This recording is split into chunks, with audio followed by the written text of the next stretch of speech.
Tip Röder schrie. Der erfolgreiche Anwalt lag auf seinen Händen und seinen Knien auf dem Gehsteig vor seiner Wohnung in der Southall Avenue in Beverly Grove und rief nach Hilfe. Ein Angestellter aus einem nahen Geschäft eilte herbei, weil er 3 Schüsse gehört hatte und Röders Schreie. Er eilte zu der Szenerie und es war ihm sehr schnell klar, warum der 60 Jahre alte Röder so schrie. Er wurde direkt in den Magen geschossen. Diese Wunde würde ihn umbringen. Aber es kam noch schlimmer. Im Eingangsbereich des Wohngebäudes lag die 39-jährige Jennifer Röder, die bald seine Ex-Ehefrau sein sollte, in den Kopf geschossen, tot. War es vielleicht doch ein Auftragsmord oder war es dieser von der Polizei vermutete Raubüberfall? Wir werden es in dieser Folge klären. Zunächst einmal aber euch allen noch ein gesundes neues Jahr. Toll, dass ihr auch jetzt im neuen Jahr wieder mit dabei seid. Ich bedanke mich auch für das rege Interesse, auf das mein Video vom Silvestertag gestoßen ist. Danke dafür ganz herzlich. Wir werden heute mal das Scheinwerferlicht auf eine Co-Darstellerin von Elvis werfen. Gleich nach dem Intro starten wir. Elvis Presley. Ja, liebe Freunde, ich bin Gerd von Elvis Veritas und begrüße euch auch im Jahr 2025 wieder hier auf meinem Kanal, der deutschsprachige Kanal für Elvis-Fans in Elvis Veritas.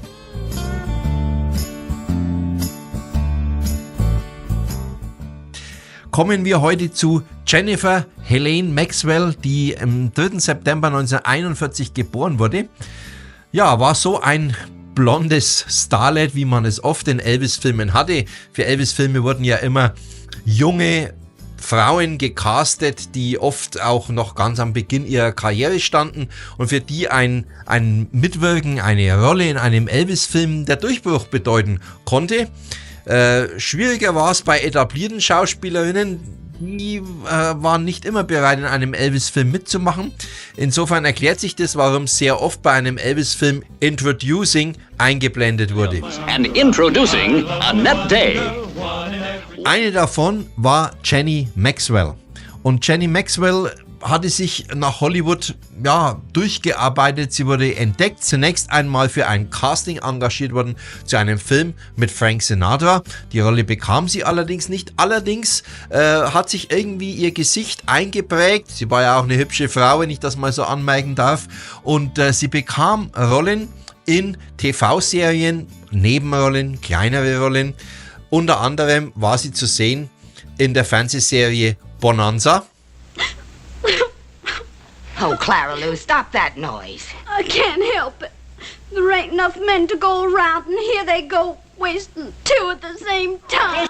Ja, und am 3. Oktober 1960 wurde sie von Bob Hope in seiner berühmten Fernsehshow, die hohe Einschaltquoten in den USA hatte, als ein sogenannter Hollywood-Dep-Star vorgestellt. Das waren also die jungen Stars, die ja ganz neu in der Branche waren und keine geringere als Joan Crawford, eine absolute Hollywood-Diva, gemeinsam mit Bob Hope hat Jenny Maxwell zusammen mit anderen vorgestellt. Und da schauen wir mal rein. This Spitzy blonde is Jenny Maxwell from California Studios. She has been in 30 television shows and appeared in the feature film Blue Denim. She is the second cousin of Marilyn Monroe. Kind of makes you wish you were a playwright. In der gleichen Bob Hope Show wurde übrigens noch ein weiterer Elvis-Co-Star vorgestellt, um den es heute allerdings nicht geht. Shelley Fabares. Shelley Fabares hat unter anderem in Girl Happy mitgespielt. Sie hat in Clambake mitgespielt. Ihr kennt sie alle. Here is lovely Shelley Fabares, a brown-eyed teenager from Screen Gems. She is now in her 3rd year co-starring on The Donna Reed Show. And you've seen her in dramatic parts in The Loretta Young Show, Playhouse 90, and Matinee Theatre. Shelley is only 16 years old. She started in television at the age of 4. Kehren wir aber zurück zu Jenny Maxwell. Jenny Maxwell war insgesamt 2-mal verheiratet. Ihre zweite Ehe ist die jetzt für unseren Fall relevant ist. Ihre zweite Ehe mit Tip Röder. Sein richtiger Name war Irwin, Tip der Spitzname. Sie heiratete ihn am 15. Februar 1970 und er war ein bekannter Anwalt. Allerdings war er das erst geworden, denn vorher war er Polizist. Das wird nochmal interessant werden jetzt gleich für das weitere Fortgehen des Videos.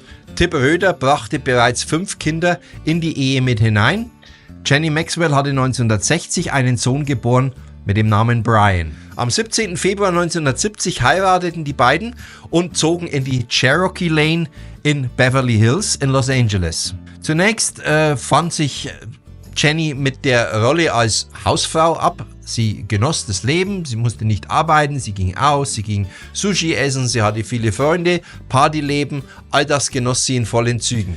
Aber im Lauf der Jahre entfremden sich die beiden immer mehr. Sie hatten auch außereheliche Beziehungen, beide. Im Jahr 1978 schließlich kam es zur Trennung. Jenny Maxwell zog aus, suchte sich eine eigene Wohnung. Wenige Monate vor dem ominösen 10. Juni 1981 hatte ihr Ehemann Tip Röder bereits die Polizei verständigt und berichtete von einem Überfall, von einem Angriff auf ihn mit einer Schnittverletzung. Allerdings lag gar keine richtige Verletzung vor. Man fand das alles etwas merkwürdig. Möglicherweise auch ein Vorgeplänkel zu dem, was dann kam.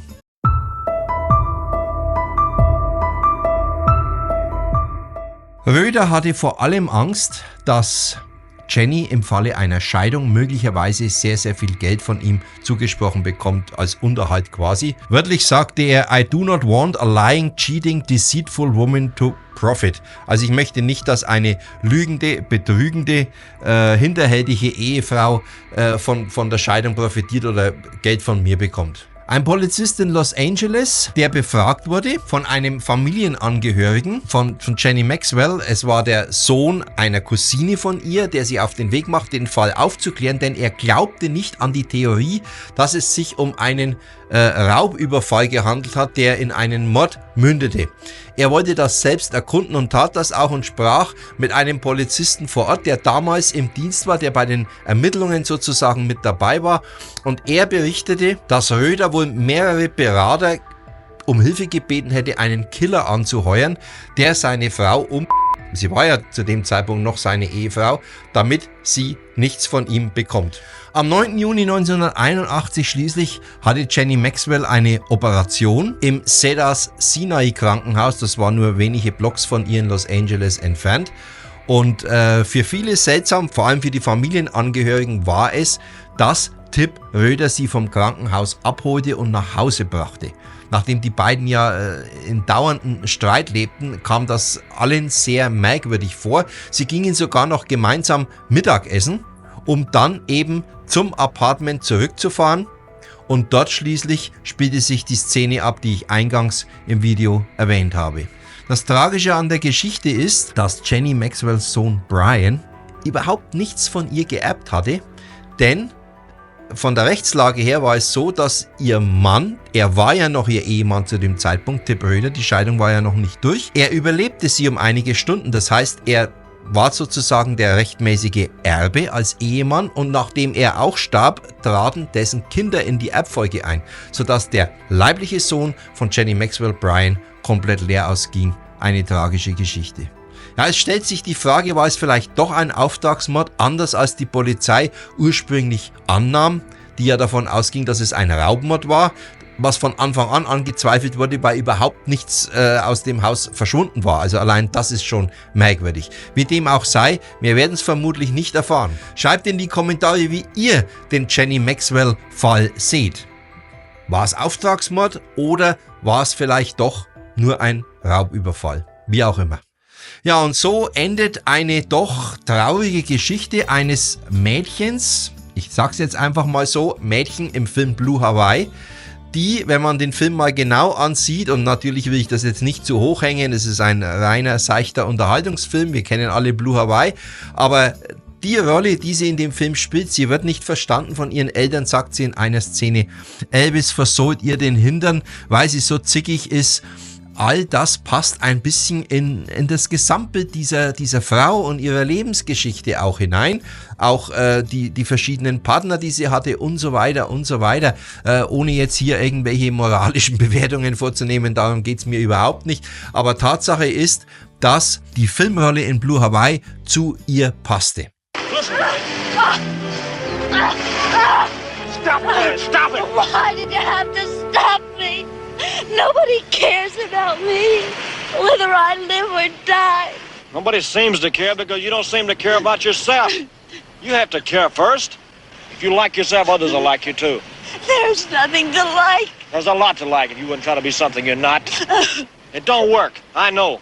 You better find out now and save yourself a lot of grief. Everybody hates me. Nobody hates you. No? Then why do my parents always send me away? To school all year, on trips every summer. And you threw me out of your room. You didn't throw Abigail out. You know what you need? A good old-fashioned spanking. Maybe I do. Nobody ever cared enough about me. Even for that. All right, Eleanor. If that'll prove that somebody does care... You wouldn't dare! Wouldn't I dare? Wouldn't I? I got a feeling this is going to make both of us an awful lot better. Ja, eine etwas andere Folge heute in Elvis Veritas zum Start in das neue Jahr mit einer Crime Story, mal was anderes. Ich hoffe, es hat euch trotzdem gefallen. Wir sehen uns definitiv nächste Woche wieder. Ich möchte mich auch nochmal bei allen bedanken, die mir so viele Themenvorschläge auch immer wieder schicken, und ich kann euch sagen, es wird im Januar, der Januar ist im Prinzip schon komplett verplant wieder mit Episoden. Schreibt durch in die Kommentare rein, welche Themen ihr euch wünscht. Darüber würde ich mich sehr freuen. Dankeschön, ciao und servus, euer Gerd. Long live the King.